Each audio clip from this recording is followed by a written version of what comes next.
Bueno, buenas tardes. Estamos nuevamente hoy para poder hablar de formas paranoides. Em, Formas paranoides implican poder entender algunas cuestiones que siempre ponemos énfasis o que siempre tratamos de resaltar en cuanto a la idea de continuum, de grados, de gradaciones. Entonces vamos a ir viendo de a poco cómo podemos ir comprendiendo dentro de estas formas paranoides la presentación. Veamos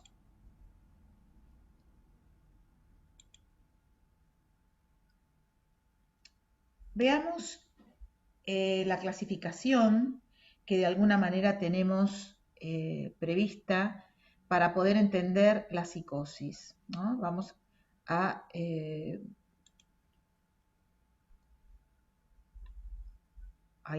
Bueno, habíamos hablado de psicosis orgánicas, hablamos de psicosis funcionales, vamos a tomar las funcionales. Dentro de las funcionales, como vemos, tenemos la esquizofrenia simple, befrénica, catatónica, paranoide. Y dentro también tenemos la maníaco-depresiva y las delirantes crónicas, en la cual encontramos la paranoia. Bueno, vamos a tomar un poco digamos, el desarrollo histórico partiendo de Freud, que en el caso Scheber, él publica considerando la paranoia en realidad como una psicosis de defensa, en donde los reproches, decía a sí mismo, se proyectaban como provenientes de los otros, ¿no es cierto?, de la gente.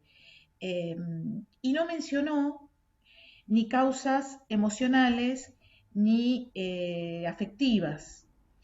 En realidad, Bloyer plantea respecto de 1903 que había una idea que, digamos, él plantea que una idea sin una carga afectiva no tiene efecto en la psiquis.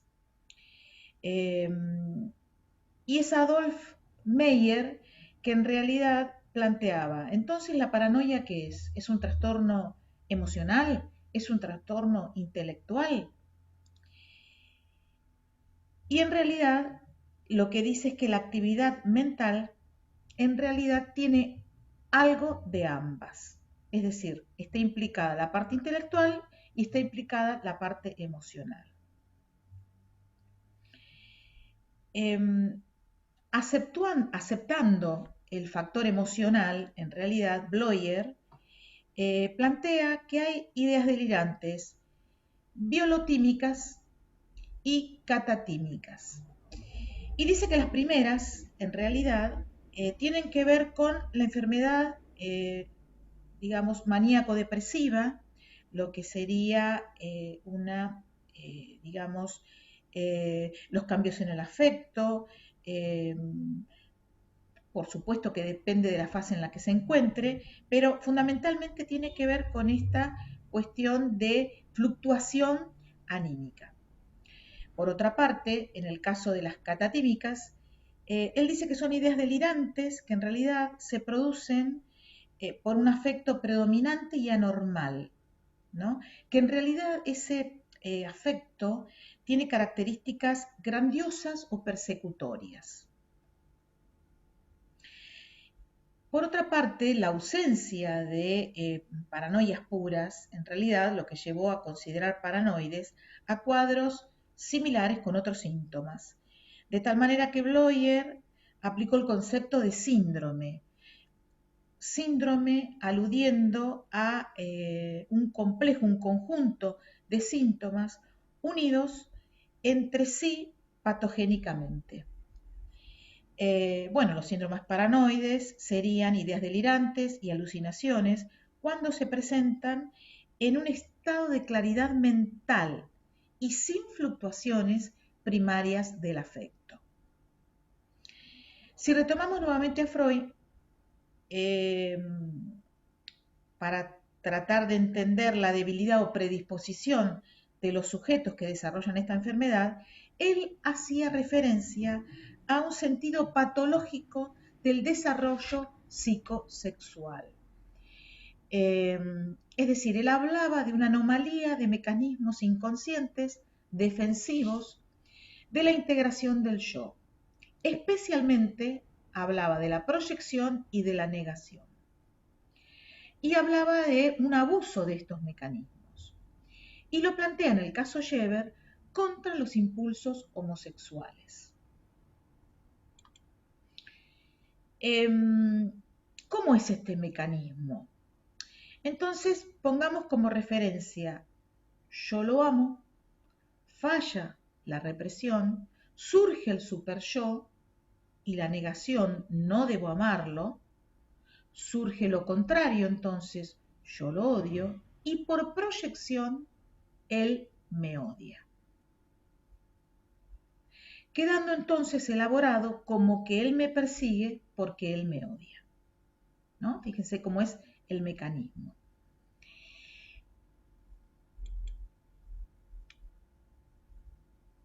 En realidad los delirios de grandeza implican retiros de la libido objetal que se concentra en el yo, pero esa libido se transforma en narcisista.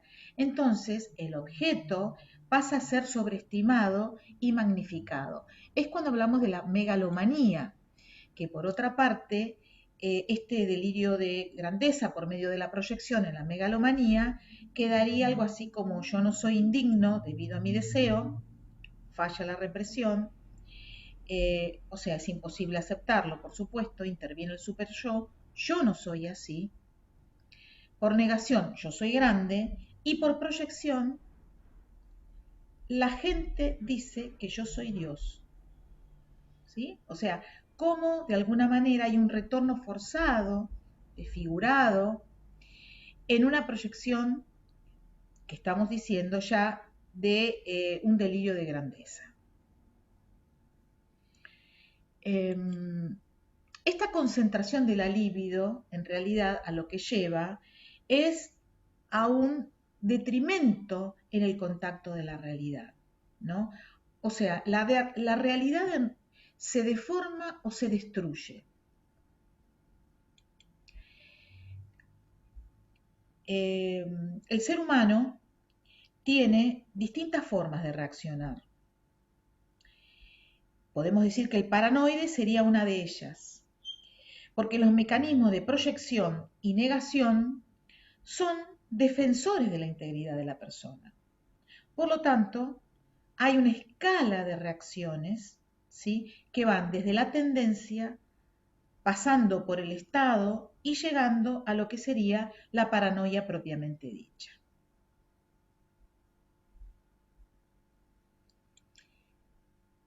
En el primer caso, lo que llamamos las formas paranoides, ¿no? En el primer caso, la tendencia paranoide estaría hablando de, bueno, sujetos sensibles, irritados, resentidos, que no están reconocidos en sus méritos, ¿no? Hay como una cierta desconfianza porque no son reconocidos en sus méritos o en sus logros.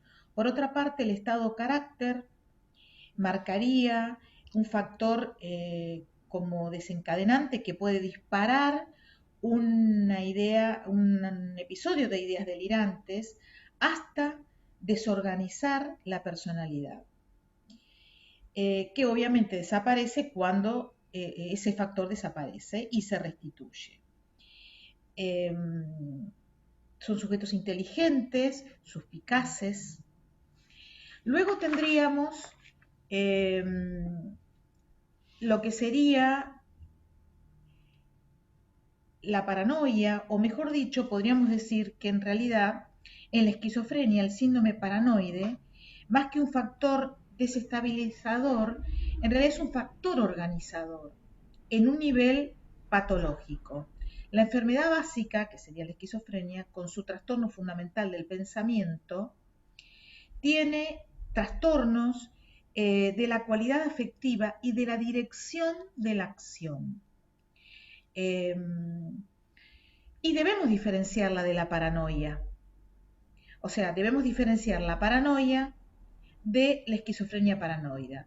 En la paranoia lo que vamos a encontrar es conductas más organizadas, más ordenadas y un pensamiento lógico. En la esquizofrenia paranoide, en realidad lo que vamos a encontrar es una desorganización total de las conductas del sujeto. Por otra parte, y continuando con algunas definiciones, Noyes habla de continuum.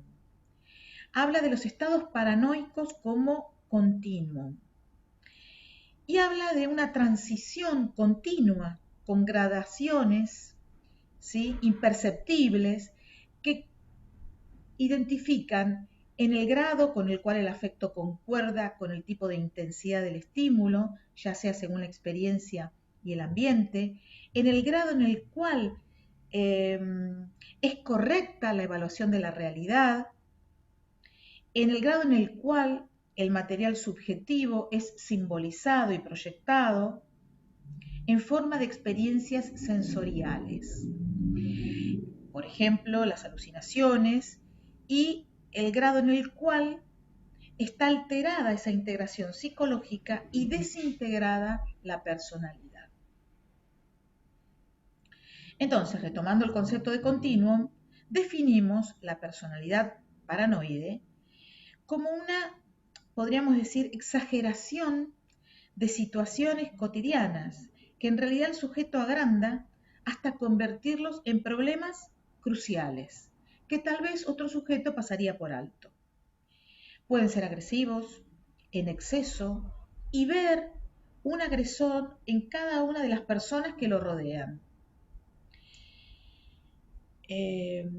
Podríamos decir que existe un sistema rígido y persistente de falsas percepciones, ¿sí?, que mientras menos distorsionadas estén con la realidad, más se acerca a la paranoia, más alejada, más distorsionada, más se acerca a la esquizofrenia paranoide.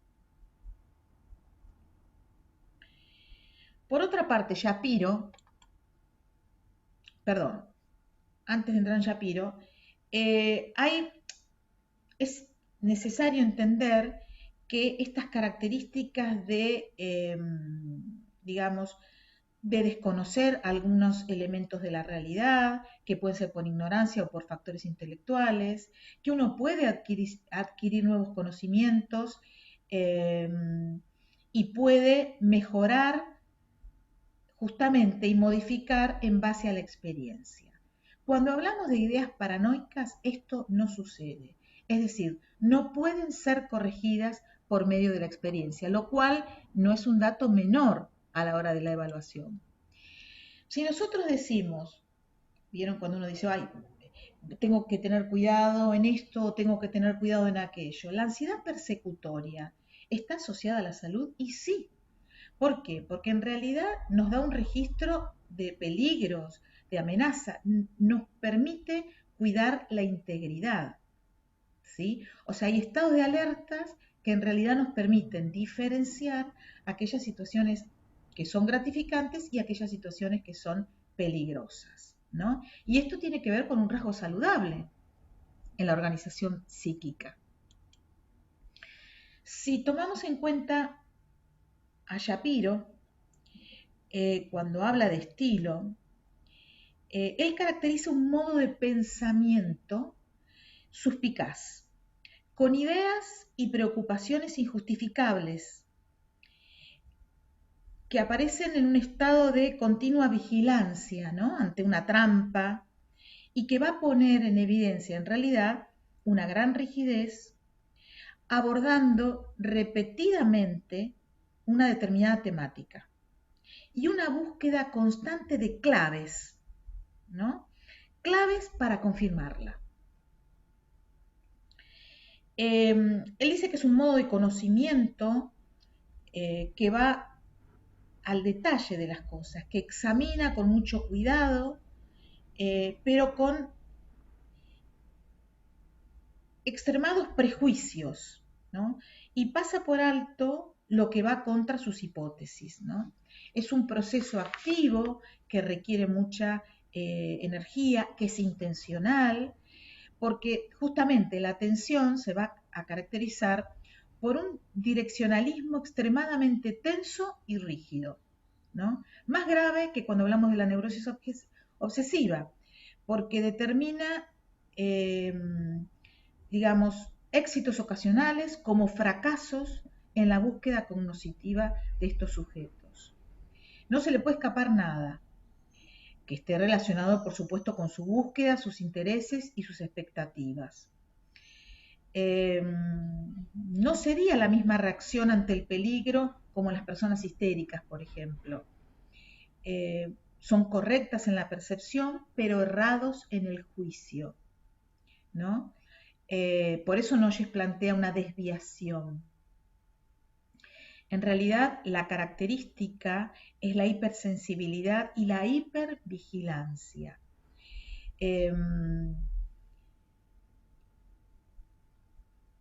Digamos, lo que más los atemoriza no es el peligro, sino la sorpresa.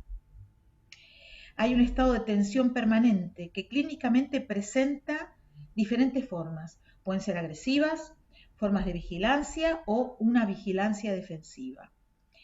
La movilización del paranoide consiste en un estado de direccionabilidad, como dijimos recién, rígida y tensa, y una intensificación de las facultades voluntarias normales. Generalmente controla y dirige su comportamiento y gobierna su cuerpo como un general, podemos decir, ¿no? Su cuerpo en realidad es un instrumento. De ahí que la sexualidad, por ejemplo, sea mecánica y el placer esté totalmente disminuido o prácticamente anulado. La experiencia subjetiva, que incluye, por supuesto, la experiencia afectiva, está limitada. Podemos decir que construyen un mundo subjetivo bajo dos formas. Por un lado, la captación de las claves y por otro, la pérdida del contexto. Su realidad tiene una especial significación interpretativa más que un significado verdadero. Hay un mundo peculiar que podemos decir entre autista y real, imponiéndose una interpretación autista y desviada de la realidad. Estos sujetos no pueden ser movilizados, dada su rigidez, por eso es muy difícil que se puedan divertir, ¿no? Y por eso decíamos, en realidad, cómo aparece un juicio, ¿sí? No una percepción de la realidad, sino un juicio equivocado, desviado de la realidad. En ese sentido, la proyección, como mecanismo, nos permite referir, por un lado, o a un impulso del ello o a una actitud del superyo. En este caso, justamente, va a estar fortalecida por la negación, ¿no? ¿Y cuál es la función? En realidad la función implica sustituir la ansiedad o la culpa asociada al conflicto intrapsíquico por un miedo externo. Esto genera, podemos decir, dos ventajas. Alejarse o vengarse de dicho peligro y por otro lado, eludir el dolor. O sea, implica justamente una dificultad para diferenciar la fantasía de la realidad externa. Esta alteración del juicio es regresiva. Por lo tanto, más extrema la proyección, mayor será la desorganización del yo.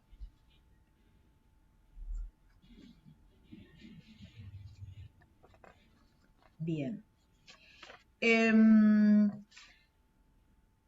Podemos reconocer un continuum en las proyecciones, desde un polo benigno, con proyecciones ocasionales, más racionalizadas, a lo que sería una adaptación social efectiva, en la medida en que nos acerquemos al otro extremo, más patológico, las proyecciones se hacen más crudas, arbitrarias y rígidas. O sea, Las proyecciones tendrían dos aspectos, el desconfiado y el megalomaníaco. La necesidad del paranoide de manejar sentimientos inaceptables por medio de la proyección requiere una gran dosis de negación, ¿sí? Por eso hablamos de proyección y negación, y en ocasiones hasta de formación reactiva. El paranoico proyecta desde una necesidad descomunal de no hacerse cargo, negando contenidos mentales que son inaceptables para él. ¿Cómo podemos observar estas características? En realidad, dentro de un material, de una batería psicodiagnóstica, lo que vamos a observar son gráficos ordenados, precisos, hay una actitud de control y precisión, y hay un énfasis en ciertos aspectos que hacen a los ojos como posibilidad de mirar y de vigilar, a las orejas de escuchar. De hecho, también aparecen antenas como de televisión, de TV, de radios en los techos de las casas. Aparecen, si nos vamos a Roger, bueno, distorsiones, generalmente aparecen muchas respuestas M's, pero M's negativas, ¿no? Lo cual implica una distorsión de la percepción, ¿no? Estas falsas percepciones. Aparecen detalles raros, sobreelaborados, porque están en esa búsqueda de la clave, ¿no? Justamente hay recortes que no son convencionales. Muchas veces nos llama la atención las confabuladas, que implican ese trastorno de ir de un detalle pequeño a una generalidad, ¿sí? ¿Se acuerdan? El cangrejo, porque tiene acá las pinzas y el resto puede ser el cuerpo. Hay un forzamiento del resto que no les interesa tampoco. Hay un alto porcentaje de respuestas de espacio en blanco, porque es aquello que no se muestra, es aquello que sin duda tendrá que ver con una significación oculta. Hay ausencia de color, esta posibilidad de poder manifestar afectivamente, hay un F más por ciento alto por ese estado de tensión y porque además intelectualmente tienen muy buena capacidad. También puede haber Fs menos, dada esta suspicacia y estas, digamos, estos procesamientos que hacen respecto de las claves o de la búsqueda de las claves. Hay contenidos como justamente muy significativos, ¿no? De máscaras, de ojos, de dedos que señalan o figuras persecutorias. Hay populares. Las populares, acuérdense que acá hay una alteración del juicio, no dijimos que la prueba de realidad estaba perdida. En realidad, la alteración del juicio lo que va a permitir es que aparezcan, por ejemplo, ciertas características en las populares, ¿no?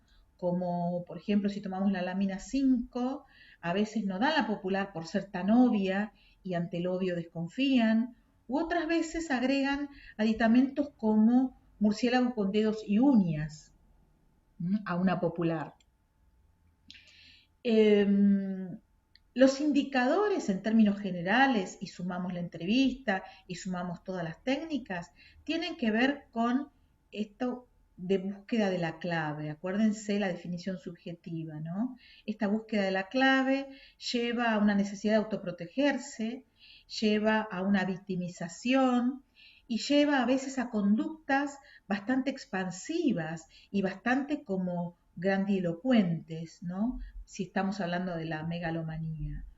En realidad, ustedes van a observar que esta suspicacia va a estar desde el mismo momento de la entrevista inicial, en la cual el discurso va a ser muy como controlado, muy constreñido. Y muchas veces nos llama la atención, vuelvo otra vez a dar el caso de la gran elevada columna o presencia de movimientos humanos. Pero recuerden que la calidad es negativa, que ahí aparece justamente esta distorsión. Su capacidad intelectual, como es buena, en general la producción va a ser muy buena. Y estos datos que aparecen como gradaciones, decíamos, van a ser sutiles, muy sutiles en la medida en que justamente ese yo esté más organizado, más cercano a la paranoia o más desorganizado, más caótico, si habláramos de la esquizofrenia paranoide.